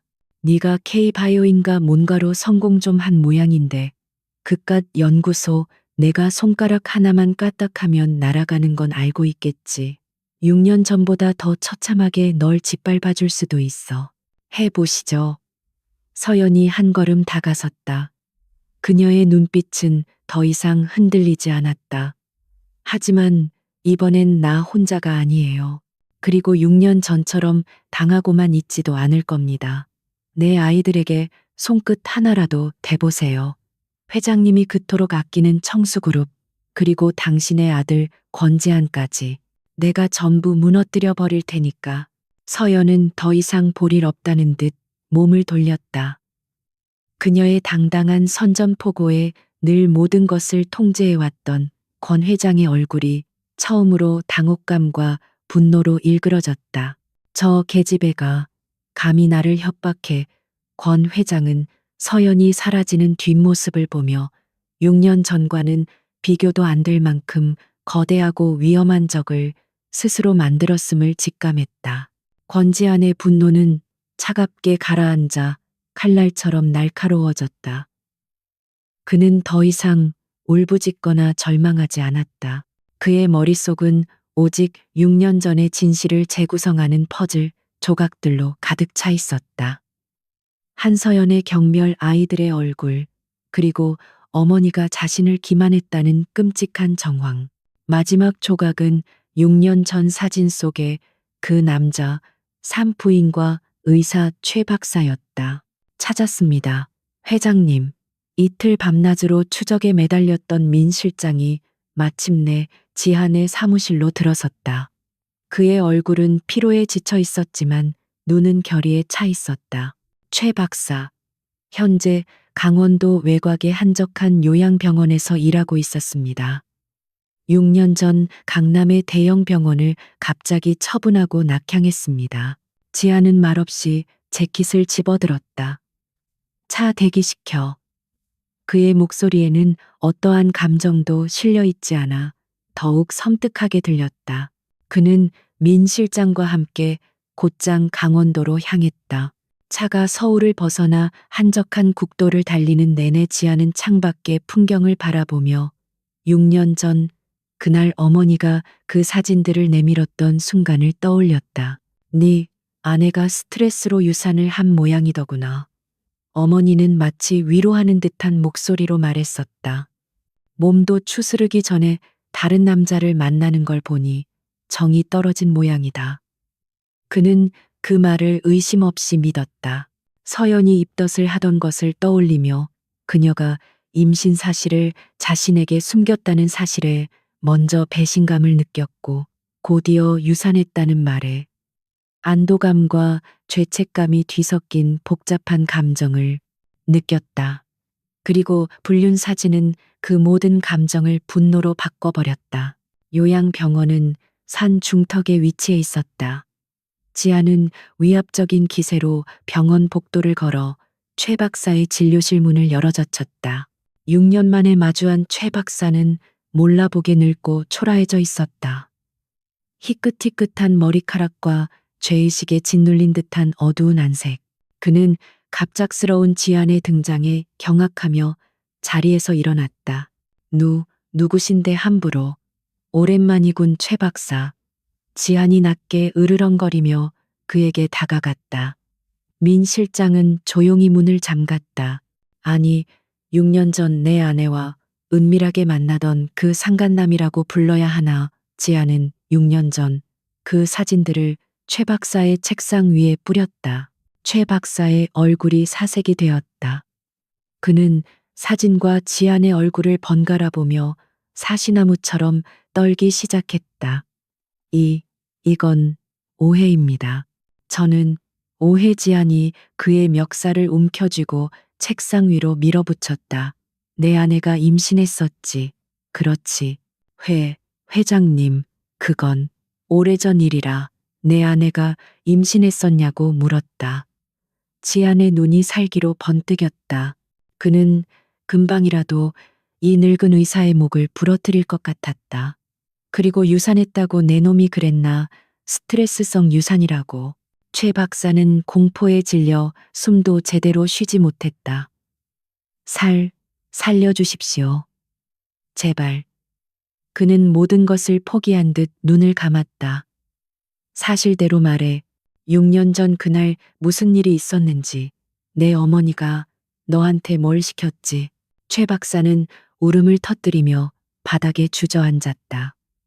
그는 떨리는 목소리로 6년 전의 비밀을 모두 털어놓기 시작했다. 맞습니다. 사모님 한서연은 임신하셨습니다. 그의 목소리가 진료실을 울렸다. 그것도 새 쌍둥이였습니다. 지아는 숨이 멎는 것 같았다. 새 쌍둥이. 처음부터 알고 있었다. 그런데 권 회장님께서 저를 부르셨습니다. 사모님이 임신한 사실을 아시고는 저에게 거래를 제안하셨습니다. 최 박사는 흐느끼며 말을 이었다. 권 회장님은 사모님을 절대 며느리로 인정할 수 없다고 하셨습니다. 그래서 저에게 사모님을 설득해달라고, 아니, 협박해달라고 하셨습니다. 협박, 사모님께. 고위험 산모라 아이들이 위험할 수 있다고, 청수그룹에 스트레스를 받으면 안 된다고, 거짓 진단을 내리라고 하셨습니다. 그리고 회장님께는 최 박사는 차마 지안의 눈을 바라보지 못하고 고개를 숙였다. 회장님께는 사모님이 극심한 스트레스로 유산했다고 보고하라고 하셨습니다. 지안의 주먹이 부들부들 떨렸다. 어머니는 서연의 임신 사실을 알자마자 그 사실을 자신에게서 숨긴 것은 물론 유산이라는 거짓 시나리오까지 만들어냈다. 그 사진들은 그것도 회장님의 짓이었습니다. 최 박사는 절망적으로 고백했다. 사모님께는 아이들의 건강 상태를 비밀리에 상의해야 한다며 병원 밖에서 몇 번 만나자고 했습니다. 사모님은 아이들을 지키고 싶은 마음에 제 말을 믿으셨습니다. 저는 그저 회장님이 시키는 대로 불륜 상대를 연기했을 뿐입니다. 돈에 눈이 멀어서 제가 죽일 놈입니다. 모든 조각이 맞춰졌다. 어머니는 서연의 임신을 빌미로 그녀를 협박했고 동시에 그 상황을 불륜으로 조작하여 자신 지안 이서연에게 완전히 등을 돌리도록 만들었다. 서연은 뱃속의 새 아이를 지키기 위해 홀로 병원을 다녔고 자신은 그런 아내를 불륜녀로 오해하고 경멸했다. 지아는 최 박사의 멱살을 놓았다. 그는 더 이상 분노조차 느끼지 못했다. 대신 거대한 허무함과 자기 자신에 대한 혐오감이 밀려왔다. 그는 어머니의 꼭두각시였고 공범이었다. 그는 자신의 손으로 아내와 뱃속의 아이들을 지옥으로 밀어넣었다. 넌, 지한이 싸늘하게 말했다. 네가 받은 돈의 10배를 토해내게 될 거야. 그리고 네 남은 인생은 감옥에서 의사 면허 없이 썩게 되겠지. 민 실장, 처리해. 지아는 더 이상 최 박사를 쳐다보지도 않고 진료실을 나섰다. 최 박사의 절규가 등 뒤에서 들려왔지만 그의 발걸음을 멈추게 하지 못했다. 차가 다시 서울을 향해 달리기 시작했다. 해가 지고 있었고 하늘은 핏빛으로 물들고 있었다. 지하는 텅 빈 눈으로 그 풍경을 바라보았다. 그는 6년 전 자신이 얼마나 잔인하고 어리석었는지 깨달았다. 그는 서연을 지키지 못했다. 아니, 그는 그녀를 가장 앞장서서 공격했다. 그는 휴대폰을 들었다. 민 실장이 운전석에서 힐끗 그를 쳐다보았다. 민 실장, 예 회장님, 본가에 연락해. 지한의 목소리는 얼어붙을 듯 차가웠다. 어머니께 전해. 오늘 저녁 아들이 저녁 식사하러 들어간다고. 폭풍우가 마침내 그것의 진원지인 청송원을 향해 움직이기 시작했다. 저녁에 어둠이 내린 청송원은 완벽한 침묵 속에 잠겨 있었다. 정원의 소나무들은 그림자처럼 우뚝 솟아 있었고 오직 대청마루에서 새어나오는 절제된 불빛만이 그날 저녁의 긴장감을 암시하고 있었다. 권지하는 마치 사형 집행장으로 향하는 사람처럼 무거운 걸음으로 본가를 들어섰다. 공기마저 그를 짓누르는 듯했다. 권수희 회장은 이미 거대한 자개상 앞에 정좌하고 있었다. 그녀의 앞에는 궁중 요리사가 내어온 듯한 정갈한 저녁 식사가 차려져 있었지만 그녀는 수저에 손도 대지 않았다. 그녀는 6년 전 아들을 조종했던 그날처럼 오늘도 아들의 길을 걷고 자신이 원하는 대로 상황을 통제할 수 있다고 확신하고 있었다. 그녀의 표정은 호수처럼 잔잔했지만 그 밑바닥에는 차가운 계산이 깔려 있었다. 앉거라. 지안이 맞은편에 앉아 권 회장이 나지막이 말했다. 하인들이 조용히 지안의 앞에 수저를 놓았다. 식기들이 부딪히는 소리가 유난히 날카롭게 들렸다. 그 계집을 만나고 와서인지 네 얼굴이 말이 아니구나. 하긴 6년 만에 제 새끼들을 봤으니 오죽하겠느냐. 그녀는 모든 것을 안다는 듯 그러나 대수롭지 않다는 듯 말했다. 지하는 그녀를 바라보았다. 자신의 어머니, 자신을 낳고 청수의 제왕으로 키워낸 여자, 식사하러 온 것 아닙니다. 그의 목소리는 텅 비어 있었다. 그는 품 안에서 작은 녹음기와 서류 봉투 몇 개를 꺼내 자개상 위에 던지듯 올려놓았다. 권 회장의 눈썹이 미세하게 꿈틀거렸다. 이게 무엇이냐? 그녀의 목소리에 처음으로 경계심이 어렸다. 어머니께서도 잘 아시는 목소리일 겁니다. 지안이 녹음기의 재생 버튼을 눌렀다. 진료실을 울리던 최 박사의 절규와 울부짖음 그리고 모든 것을 자백하는 그의 처절한 목소리가 청송원의 고요한 식당을 채웠다. 회장님께서 시키셨습니다. 유산이라고, 불륜이라고. 권 회장의 얼굴이 순간적으로 굳었지만 그녀는 표정을 수습하려 애썼다. 천박한 것에 바라길 뿐이. 이건 어떻습니까? 지안이 다음 서류를 밀었다. 스위스의 비밀 계좌에서 최 박사의 차명 계좌로 그리고 한서연의 스위스 행편도 티켓 값으로 이체된 거액의 자금 내역이었다. 어머니의 비자금이었다. 최 박사의 증언과 돈의 흐름이 정확히 일치하는군요. 모든 것이 드러났다. 더 이상 변명은 통하지 않았다. 권 회장은 마침내 찻잔을 내려놓았다. 그녀의 눈빛은 더 이상 자애로운 어머니의 것이 아니었다. 제국의 여제 권수희의 차가운 눈빛이었다. 그래서 어쩔 것이냐. 그녀는 부인하지 않았다. 어떻게? 지안의 목소리가 절망으로 떨려 나왔다. 어떻게 저에게, 당신의 아들에게 그런 짓을 하실 수 있습니까? 널 위해서였다. 권 회장의 목소리가 날카롭게 지안의 말을 잘랐다. 모든 것은 너와 이 청수그룹을 위해서였다. 그녀는 자리에서 일어났다. 네가 그 천한 계집에게 홀려 이성을 잃었을 때 누군가는 중심을 잡아야 했다. 감히 의사 나부랭이의 딸이 청수의 안주인이 되고 그 핏줄이 청수의 후계자가 되는 것. 나는 이 어미로서 청수의 주인으로서 절대 용납할 수 없었다. 그녀의 목소리에는 일말의 죄책감도 없었다. 오직 자신의 신념에 대한 확신뿐이었다. 그래서 제 아내를 불륜녀로 만들고 지안이 눈을 감았다. 제 아이들을 뱃속에 있을 때부터 천한 핏줄이라 낙인 찍고 내쫓으셨습니까? 심지어 저에게는 유산이라는 거짓말로 제 눈과 귀를 막으셨습니까? 그래, 권 회장이 소리쳤. 그 덕에 넌 지난 6년간 청수에만 집중할 수 있었고 지금의 제국을 완성했다. 고작 계집 하나와 애들 때문에 이 모든 것을 무너뜨릴 셈이냐.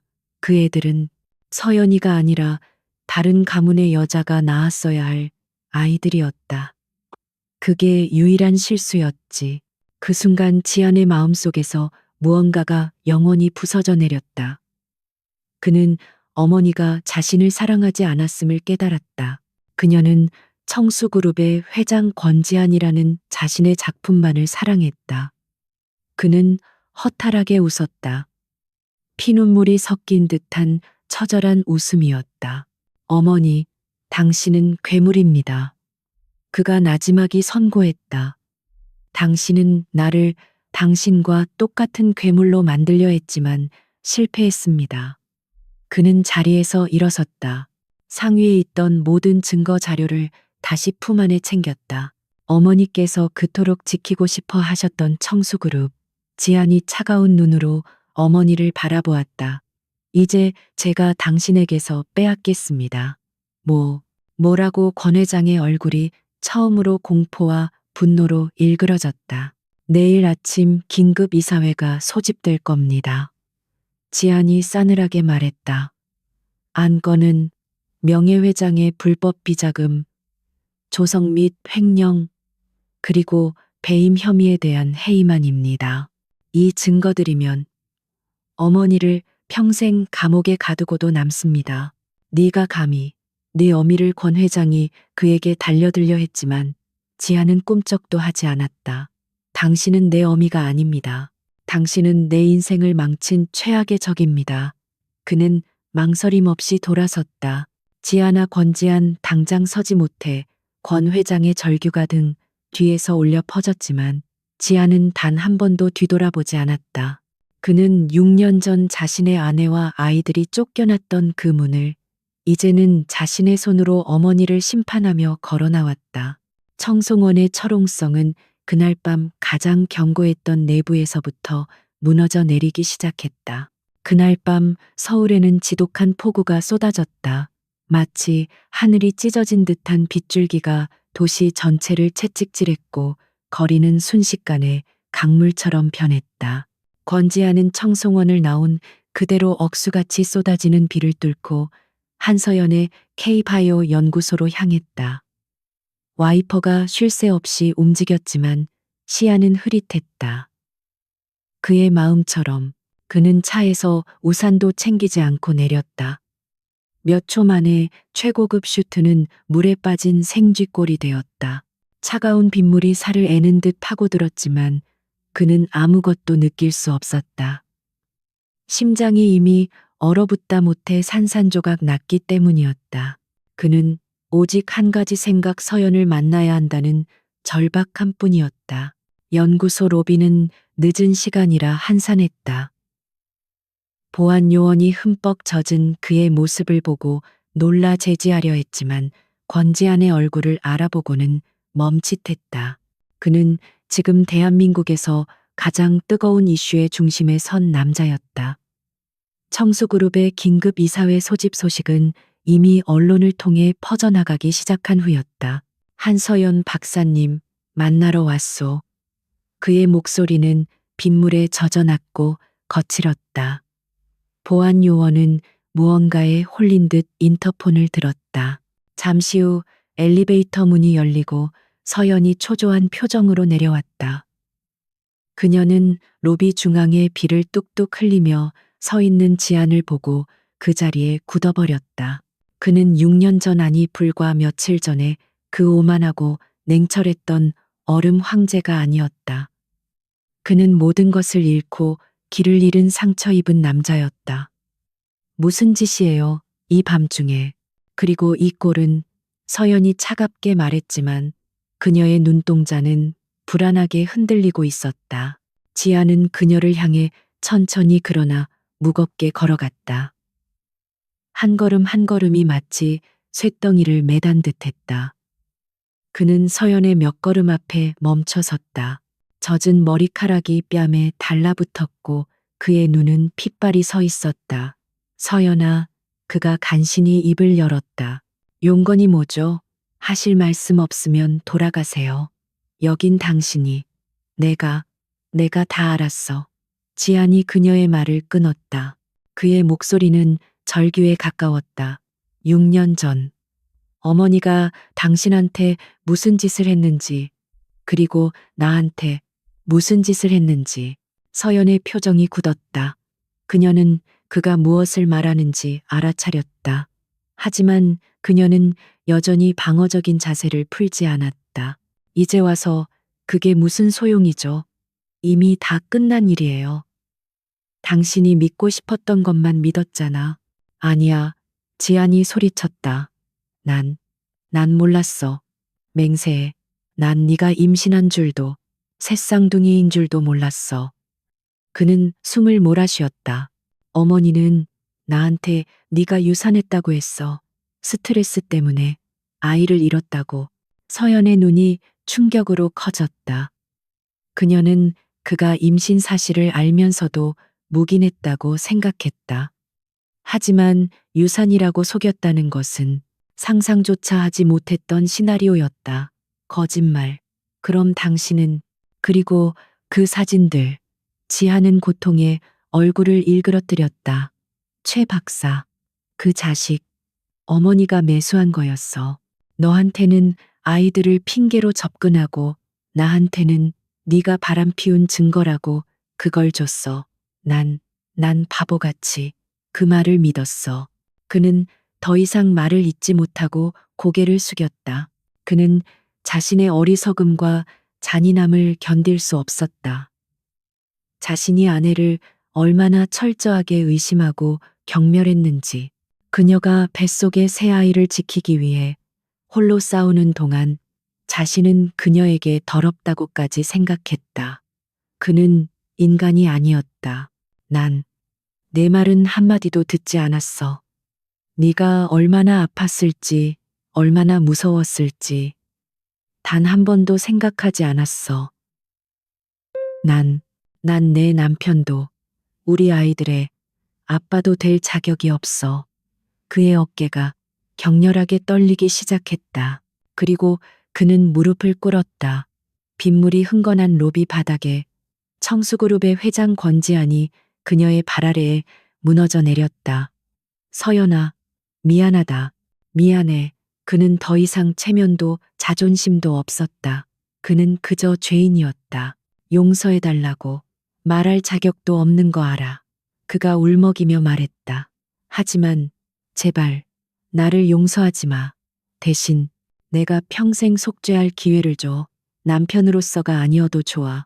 그냥 아이들 아빠로서 내 곁에서 내가 저지른 죄값을 갚게 해줘. 제발. 서연은 무릎 꿇고 오열하는 지안을 내려다보았다. 그녀의 심장도 함께 무너져 내리는 것 같았다.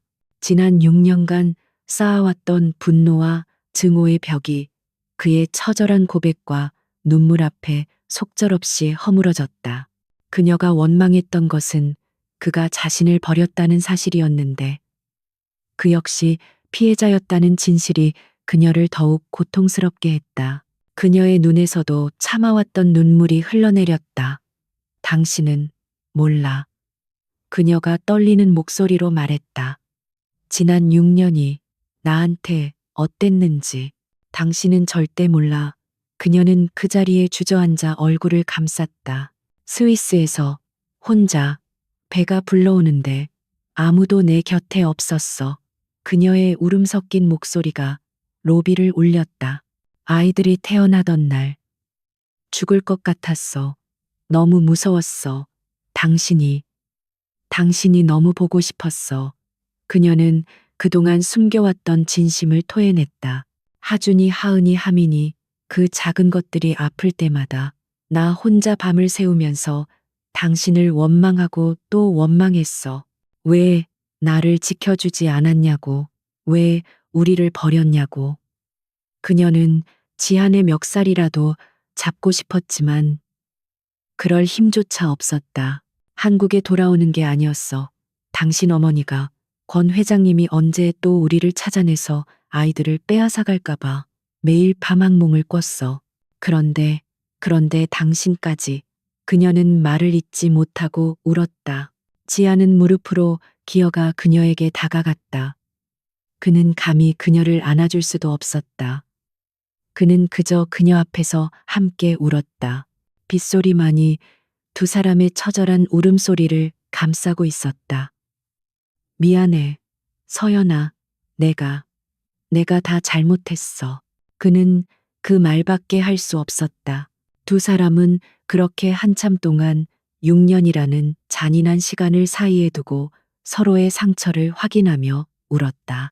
바깥의 폭풍우는 잦아들 기미가 보이지 않았지만 두 사람 사이를 가로막고 있던 얼음벽은 마침내 녹아내리고 있었다. 폭풍우가 휩쓸고 간 며칠 뒤 서울은 언제 그랬냐는 듯 무심한 일상을 되찾았다. 하지만 청수그룹은 그야말로 지각 변동의 한복판에 있었다.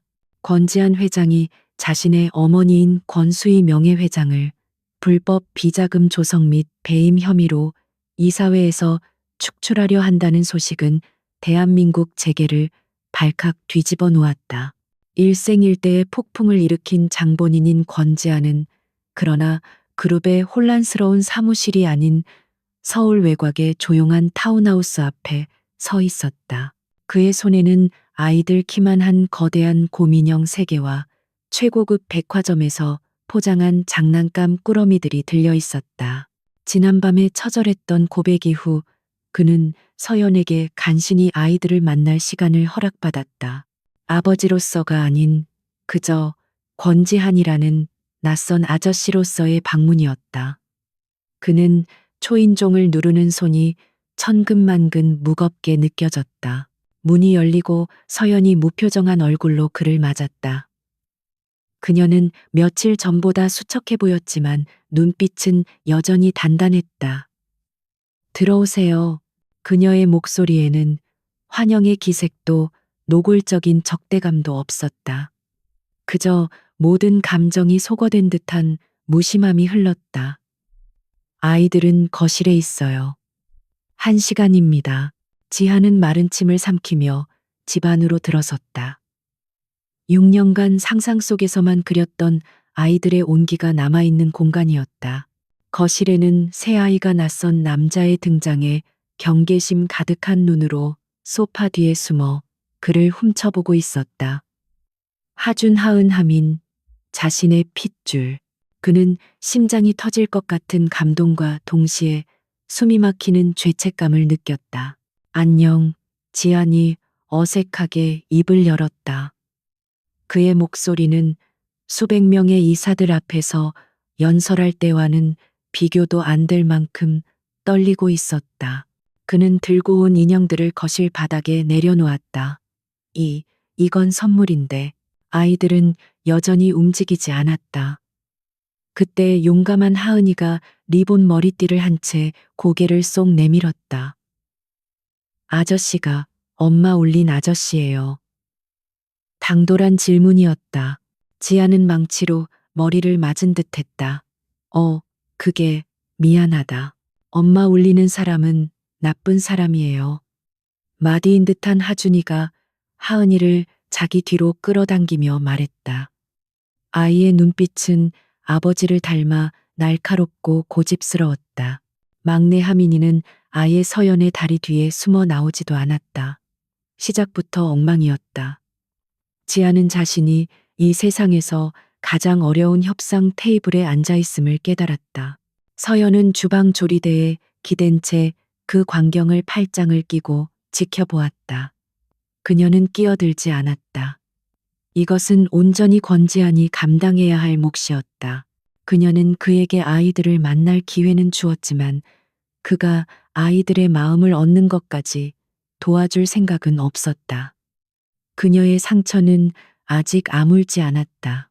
지하는 쩔쩔매며 바닥에 무릎을 꿇고 앉았다. 아저씨가 잘못했어요. 엄마한테도 그리고 너희들한테도. 그는 장난감 상자 중 하나를 열었다. 최신형 로봇 변신 장난감이었다. 이거 같이 조립해 볼까? 하준이는 여전히 경계했지만 로봇에는 어쩔 수 없이 시선이 가는 듯했다. 하은이가 조심스럽게 다가왔고 하민이도 고개만 빼꼼 내밀었다. 지아는 서툰 손길로 설명서를 읽어가며 로봇을 조립하기 시작했다. 하지만 평생 보고서와 재무제표만 보던 손이 정교한 장난감 부품을 다루는 데는 서툴렀다. 아니에요. 그거, 거기 아니에요.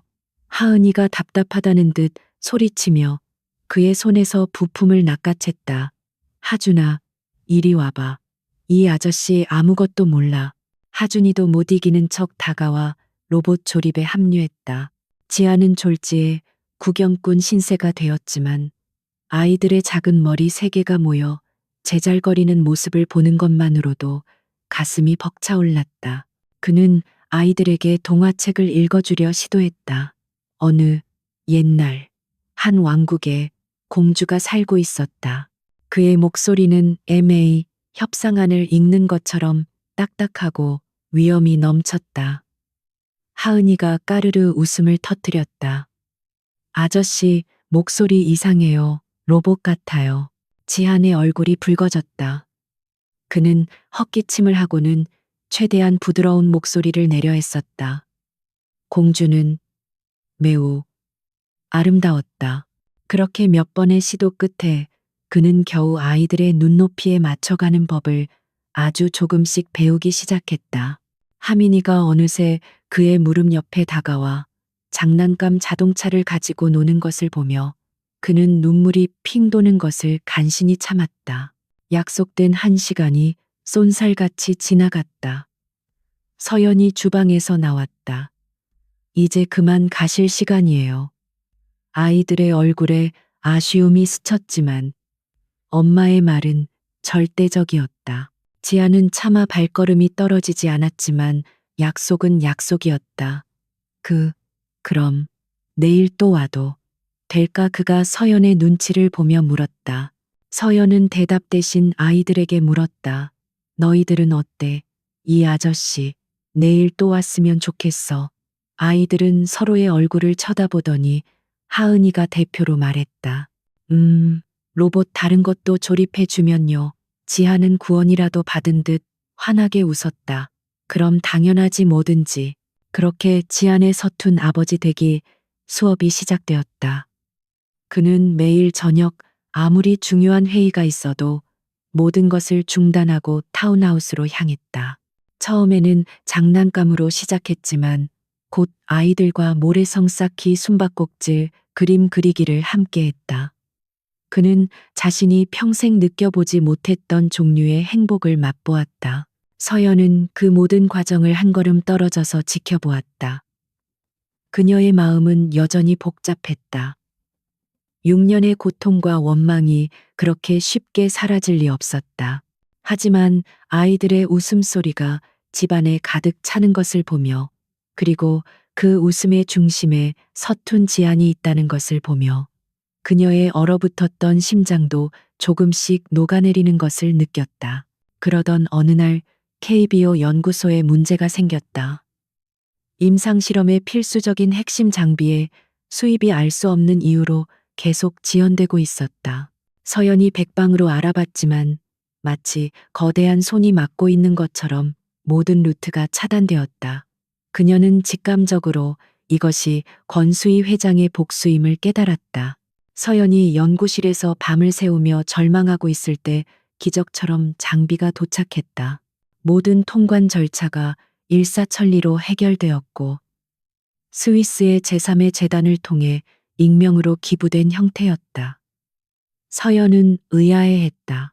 그리고 며칠 뒤 민 실장이 아이들 간식을 사들고 타운하우스에 들렀다가 무심코 내뱉은 말을 듣게 되었다. 회장님께서 요즘 연구 장비 카탈로그를 외우실 지경입니다. 본업보다 더 열심히. 그날 저녁 지안이 여느 때처럼 방문했을 때 서연이 그를 현관에서 막아섰다. 연구 장비, 당신 짓이죠. 그녀의 목소리는 차가웠다. 지아는 당황했지만 이내 시선을 피했다. 무슨 말인지 날 동정하는 거예요. 아니면 또 돈으로 내 마음이라도 사보시게요. 서연의 목소리에 날이 섰다. 난 당신 도움 따위 필요 없어요. 내 연구소는 내 힘으로 지켜요. 지아는 그녀의 분노를 묵묵히 받아들였다. 그리고는 그녀를 똑바로 바라보며 말했다. 동정도 아니고 당신을 사려는 것도 아니야. 그의 목소리는 진지했다. 당신의 연구는 가치가 있어. 세상을 바꿀 수 있는 일이야. 난 당신이 그런 외부의 방해 때문에 좌절하는 걸 보고 싶지 않았어. 한서연 박사의 독립적인 연구를 청수그룹의 회장이 아닌 그저 한 사람으로서 존중하고 응원하고 싶었을 뿐이야. 그는 그녀를 통제하려 한 것이 아니라 그녀의 독립성을 존중하며 지지한 것이었다. 서연은 할 말을 잃었다. 이것은 그녀가 알던 권지한이 아니었다. 그는 정말로 변하고 있었다. 그날 밤 지한은 아이들에게 책을 읽어주다 소파에서 함께 잠이 들었다. 하민이가 그의 품에 안겨 잠꼬대처럼 중얼거렸다. 아빠, 가지마. 지한은 그 한마디에 얼어붙었다. 심장이 기쁨과 고통으로 터질 것 같았다. 그는 감히 아이를 안아주지도 못한 채 그저 아이의 작은 손을 가만히 내려다보았다. 방문 앞에서 그 모습을 지켜보던 서연의 눈가가 조용히 젖어들고 있었다. 1년의 시간이 흘렀다. 한때 대한민국을 뒤흔들었던 청수그룹의 왕좌의 게임은 조용히 막을 내렸다. 권지아는 그가 약속했던 대로 어머니 권수희 회장을 이사회에서 몰아냈다. 그녀의 모든 불법 행위와 비자금 내역은 검찰에 넘어갔지만 지아는 마지막 자비이자 가장 잔인한 형벌을 택했다. 그는 그녀를 감옥에 보내는 대신 청송원이라는 화려한 감옥에 유폐시켰다. 그녀의 모든 의결권과 경영권은 박탈되었고 청수그룹에 대한 영향력은 완벽하게 소멸했다.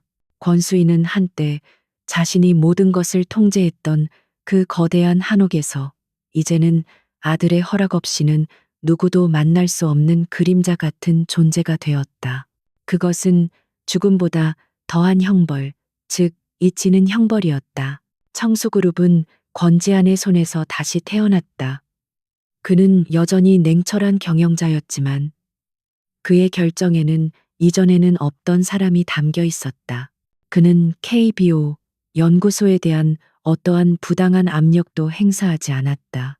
대신 청수그룹은 한서연 박사의 연구가 독립성을 유지하는 선에서 투명한 파트너십을 체결했다.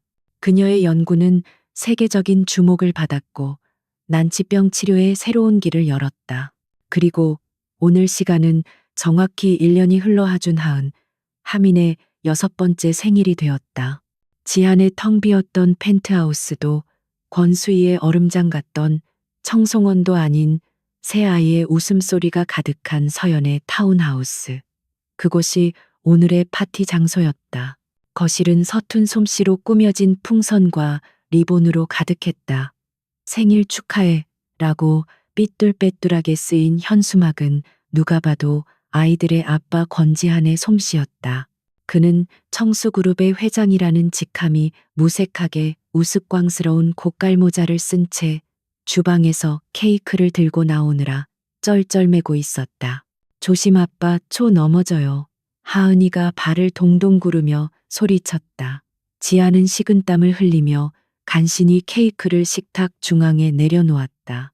6개의 촛불이 아이들의 반짝이는 눈동자 속에서 타올랐다. 하준이와 하민이는 벌써부터 케이크를 자를 생각에 신이 나 있었다. 자, 다 같이 노래 부르자. 서연이 웃으며 피아노 앞에 앉았다.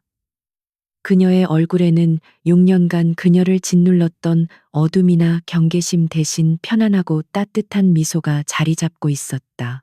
그녀가 건반을 누르자 지한의 쑥스러운 듯 낮은 목소리와 아이들의 앙증맞은 목소리가 어우러져 생일 축하 노래가 울려 퍼졌다. 소원 빌고 촛불 끄세요. 지한이 아이들을 재촉했다. 새 아이는 눈을 꼭 감고 두 손을 모았다. 그리고 온 힘을 다해 촛불을 껐다. 와, 박수 소리와 함께 아이들은 케이크로 달려들었다. 지한과 서연은 크림을 입가에 잔뜩 묻힌 채 행복해하는 아이들을 바라보며 마주보고 웃었다. 그것은 완벽한 평화였다. 7년 전 그들이 신혼이었을 때 꿈꿨지만 결코 가져보지 못했던 그리고 6년의 지옥 같은 시간 동안 불가능하다고 여겼던 바로 그 풍경이었다. 그들의 관계는 법적으로 재결합하지 않았다. 상처는 아물었지만 흉터는 깊게 남아 있었다. 하지만 그들은 부부라는 이름 대신 가족이라는 이름으로 서로를 다시 받아들였다. 아이들이 선물에 정신이 팔린 사이 지아는 설거지를 하고 있는 서연의 곁으로 다가갔다. 그는 자연스럽게 그녀가 헹군 접시를 받아 마른 행주로 닦기 시작했다. 내가 할게요.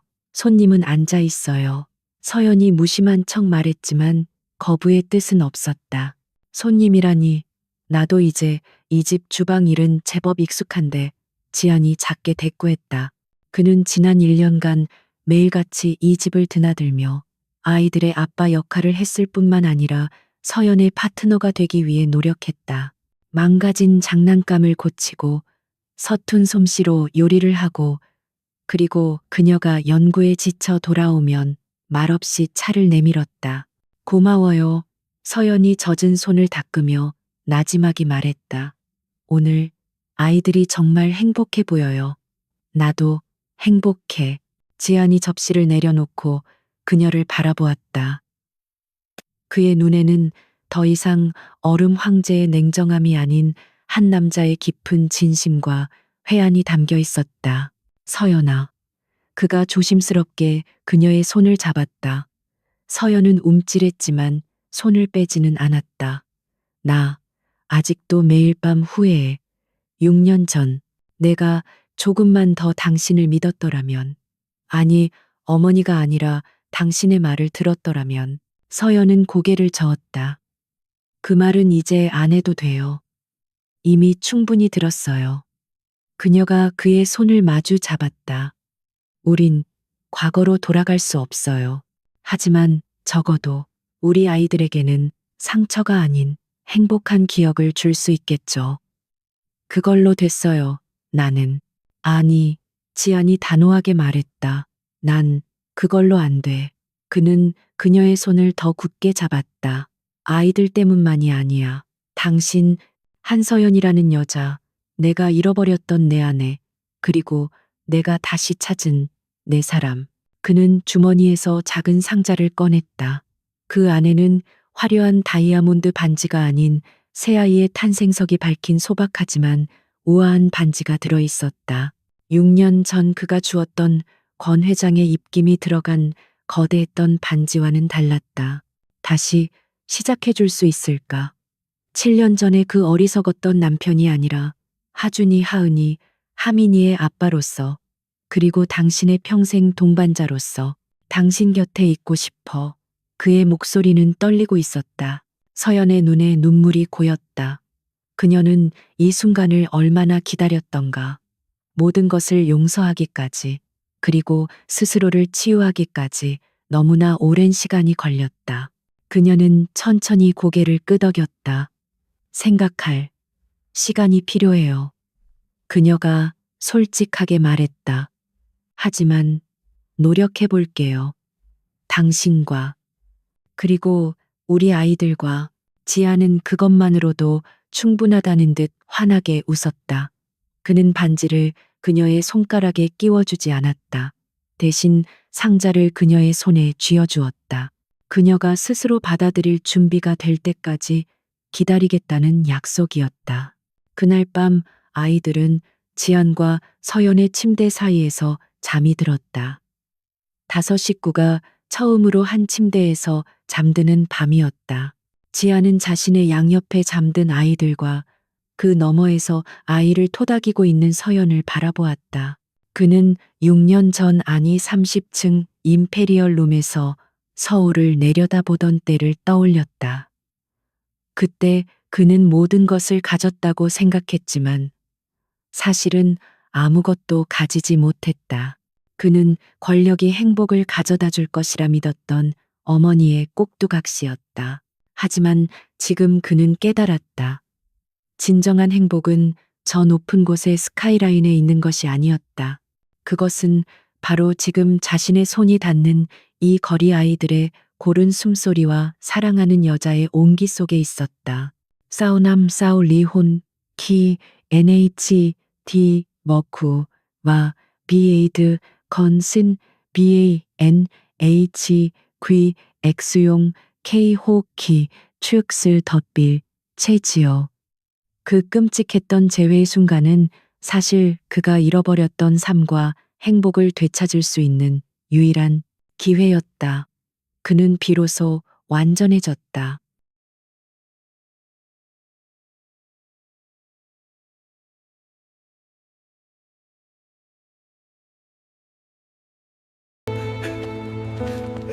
다시 엄마.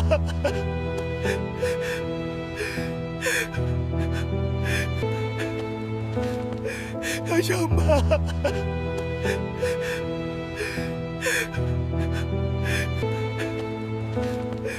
다시 엄마.